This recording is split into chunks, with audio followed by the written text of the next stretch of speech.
Shalom, meus amados, eu sou o pastor Maurício Bucão Souza e venho aqui para meditarmos juntos sobre céu, inferno, sobre a graça escandalosa de nosso Senhor Jesus Cristo.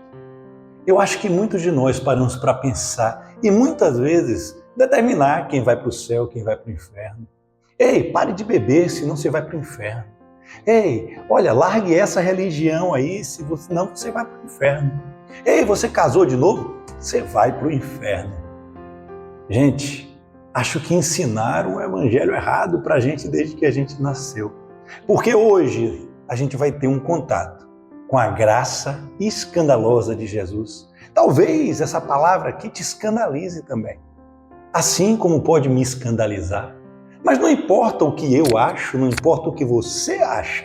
O que importa é o que está escrito na palavra de Deus. Sabe, amados, Jesus, ele ainda não está como o leão. Ele ainda é cordeiro.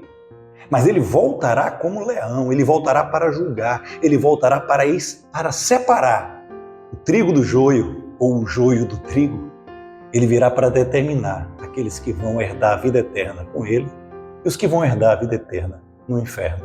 Porque, infelizmente, muitos irão. Na verdade, a maioria irá. E para isso, eu quero mostrar algo que está ali em Lucas capítulo 4.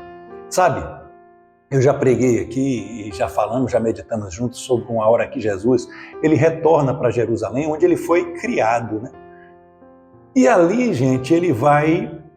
as pessoas, a notícia tinha se espalhado de que Jesus, ele estava pregando, ele estava ensinando uma palavra poderosa, que ele estava curando enfermos, fazendo muitos milagres, e chegou à boca daquele povo, incluindo os fariseus e os dele, de que inclusive ele estava se declarando o Messias. As pessoas estavam dizendo que ele era o Messias, o Filho de Deus, e que ele não negava isso.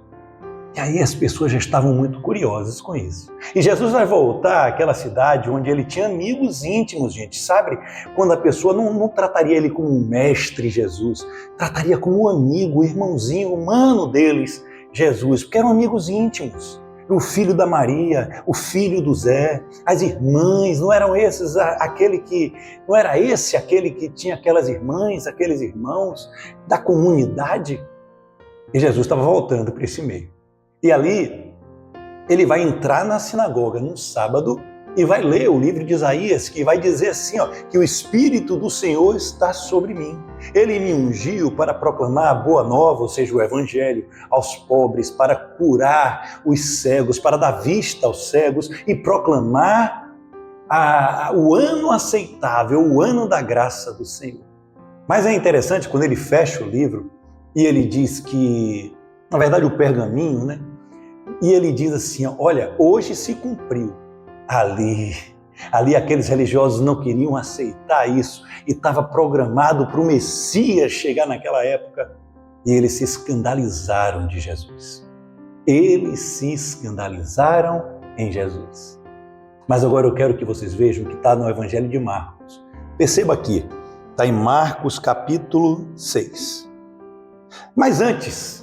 eu vou ler aqui Lucas 4, a passagem que eu quero dizer, e mostrar o que está escrito em Marcos. Em Lucas 4, vai acontecer tudo isso que eu acabei de dizer. Mas a partir do versículo 25 ao 29, eu vou ler na versão NVI, a nova versão internacional, para que vocês possam seguir por aí também. O 25 vai dizer: asseguro-lhes que havia muitas viúvas em Israel no tempo de Elias, quando o céu foi fechado por 3 anos e meio, e houve uma grande fome em toda a terra. Contudo, Elias não foi enviado a nenhuma delas, senão a uma viúva de Sarepta, na região de Sidom. Percebam aqui, gente, eu já vou continuar com os outros versículos. O que Jesus estava dizendo é, eu estou aqui falando uma verdade. Na verdade, eu estou concluindo uma profecia, eu vi cumprir uma profecia aqui com o meu povo e ninguém está me aceitando. Havia muitas viúvas por aqui, né, em Jerusalém, em Israel, muita gente carente, muita gente precisando de ajuda, mas Deus foi bater lá em Sidom para uma viúva que nem era de Israel. É isso que ele está dizendo. Nos dias de hoje está dizendo assim, olha gente, tem muitos doentes dentro da igreja, mas Deus se revelou a um vendedor que é fora da igreja ali, que estava longe da igreja e foi lá que ele foi. Olha que escândalo, gente. E aí ele vai continuar no versículo 28. Todos também haviam, no versículo 27, havia também muitos leprosos em Israel no tempo de Eliseu, o profeta. Todavia nenhum deles foi purificado, somente Naamã, o sírio. Sabe o que é o sírio, gente? Ou seja, o povo que mais detonava Israel, o povo que mais odiava Israel, comparado com Satanás para eles. Todos os que estavam na sinagoga ficaram furiosos quando ouviram isso. Levantaram-se, expulsaram-no da cidade e o levaram até o topo da colina, sobre o qual fora construída a cidade, a fim de atirá-lo ao precipício abaixo. Os religiosos se escandalizaram em Jesus quando Jesus falou isso. Ele estava dizendo assim, olha, tinha muita gente aqui que precisava de ajuda, mas Deus não quis ninguém aqui, Ele só quis quem era de fora. Várias vezes Jesus cita assim, né? Olha, e Jesus curou esse daqui que a fé era tremenda, e esse era samaritano. Jesus, quando chegou aquele guarda lá, né, romano, né, o centurião romano, e o centurião romano chegou assim, olha, eu também dou ordens aqui nesse mundo, e os meus empregados me obedecem, se eu falo vá lá, ele vai, fica aqui, ele fica, olha, prenda aquele, ele prenda. Então, Senhor Jesus, basta uma palavra e meu servo será curado. Eu não sou digno que entres em minha morada. E Jesus disse, uau, eu nunca vi fé desse tamanho em toda Israel. É a mesma coisa, gente. Jesus estava dizendo, olha, gente, eu estou vendo uma fé tremenda em alguém de fora da igreja, se trouxer para os dias de hoje. Uma fé tremenda em alguém que não está aqui dizimando, que não está aqui ofertando, que não está aqui congregando. E eu não tenho visto essa fé no meu povo que deveria fazer isso. Que tapa, hein? E aí no Evangelho de Marcos agora, no capítulo 6, versículo 6, versão NVI.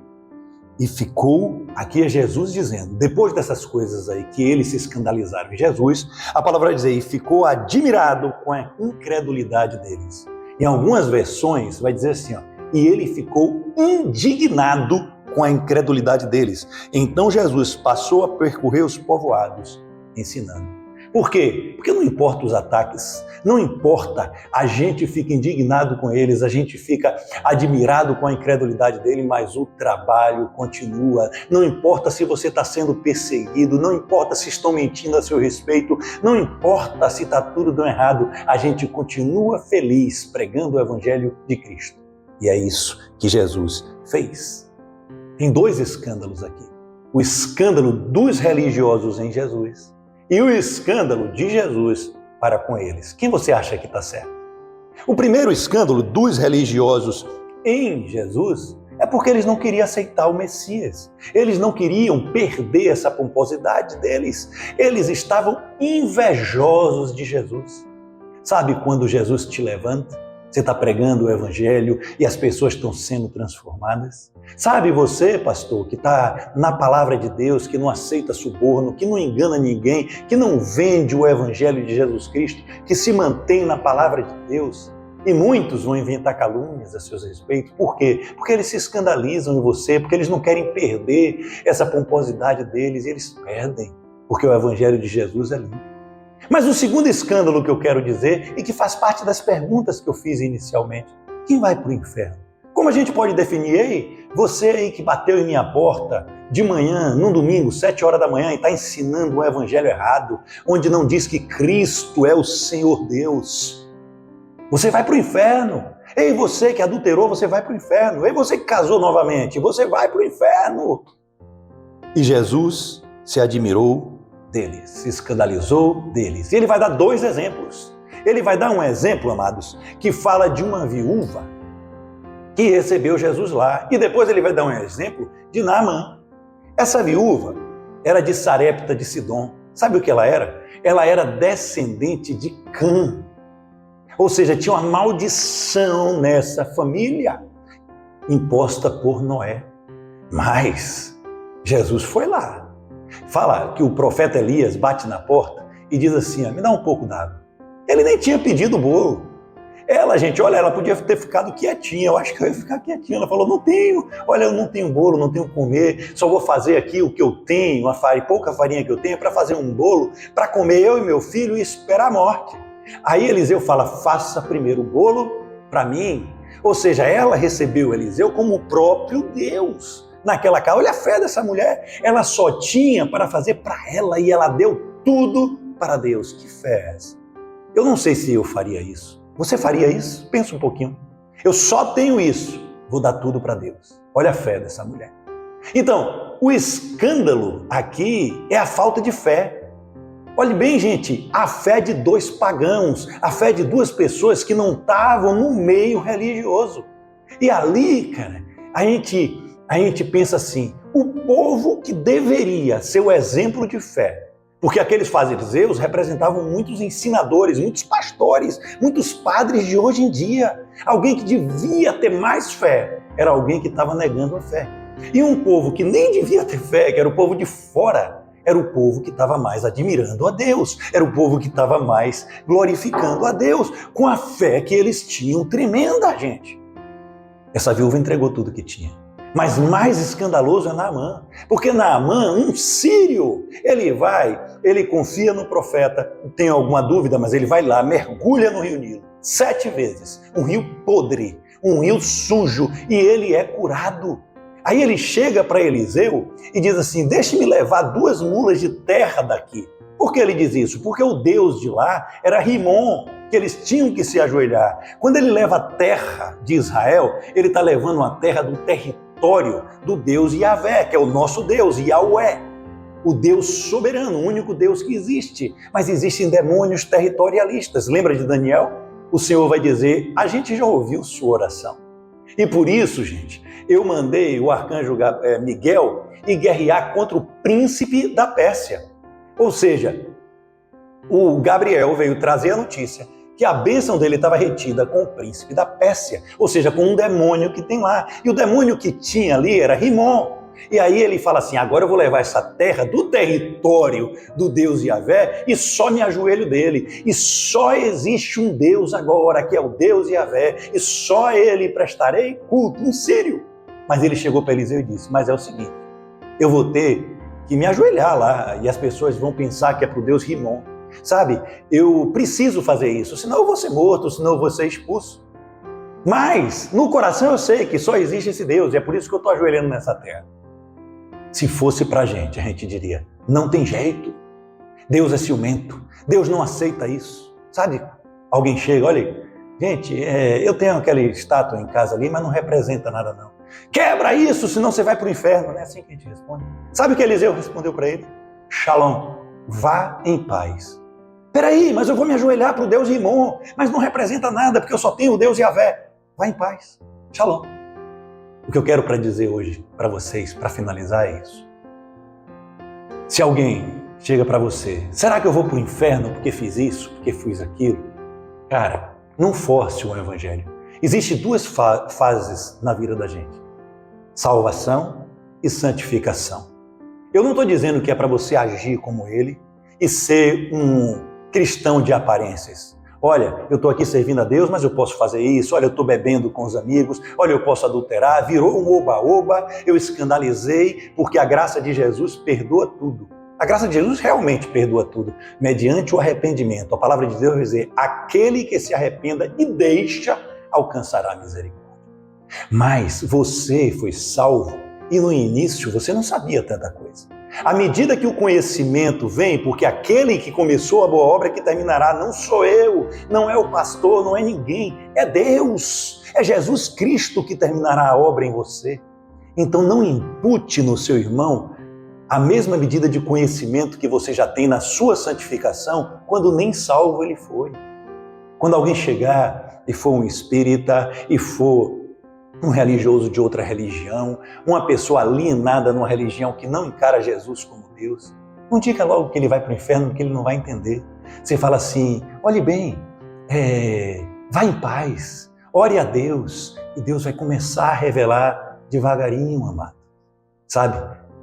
Pela graça sois salvos, mediante a fé. Não é por obras, para que ninguém se vanglorie. O que a gente tem que saber é, se você aceitou, se você recebeu o nosso Senhor Jesus Cristo verdadeiramente em seu coração, você está salvo. Não importa se você está com outro marido, outra esposa. Olhe bem, a palavra vai dizer, para você não achar aqui que eu estou dizendo que pode tudo. À medida do seu conhecimento, você será mais cobrado. Eu estou falando como você deve tratar alguém que não tem tanto conhecimento. Lembra quando Jesus entrou engadado com um gadareno? Ele queria alguém para pregar em Decápolis. Ele não escolheu nenhum discípulo, ele escolheu um endemoniado. O que a gente faria hoje se o seu pastor escolhesse um endemoniado para pregar o evangelho? Ele expulsou os demônios e disse, você está pronto, você tem meu coração, vá pregar o evangelho em Decápolis. E ali tinha 4.000 homens, mais mulheres e crianças, para aquele segundo milagre da multiplicação dos pães. Onde? Em Decápolis. Quem evangelizou esse povo? Esse ex-endemoniado. E a gente está aqui apontando o dedo, dizendo, você vai para o inferno. Faça isso, mas não. Tenha compaixão dos travestis, dos endemoniados, daqueles até que atacam o evangelho. Tenha compaixão. E quando ele receber Jesus, aí sim ele vai te pedir ajuda para largar um pecado, para largar alguma coisa. Porque agora você não deixou de pecar, não por medo do inferno. Porque Jesus disse, olha, o verdadeiro amor não traz medo, mas um espírito de amor, poder e equilíbrio, não de medo. A gente sabe que está salvo porque a gente recebeu Jesus. Mas muita gente aí, gente, recebeu Jesus, mas não entende muito. Mas Deus, ele vai trabalhar nessa pessoa. Quando Naamã, com o conhecimento que ele tinha, disse, eu tenho Deus, mas eu vou me ajoelhar para outro ali. Eliseu podia dizer, não pode fazer isso. Ele ia perder uma alma. Ele disse, Shalom, vá em paz. Ei, depois Deus vai trazer isso ao seu conhecimento, Naamã. É como se ele dissesse isso. E você vai largar isso daí, você não vai mais ajoelhar, você vai quebrar as suas estátuas em casa. Mas respeite a fé dos outros. É de pouquinho em pouquinho que a gente vai chegar lá. Por quê? Eu vou repetir. Porque aquele que começou a boa obra terminará até o dia do final, onde Jesus Cristo voltará para nos resgatar. Amor, gente, é isso que faltará nos últimos dias. Mas eu profetizo que o seu vai aumentar, sua sabedoria vai aumentar e toda a sua casa será salva em nome de Jesus. Você crê? Ei, fale com alguém sobre essa mensagem então, porque compartilhe para que o Evangelho de Jesus, o verdadeiro, a graça escandalosa, chegue até os confins da terra. Amém? Shalom, fique com Deus e até a próxima palavra, em nome de Jesus.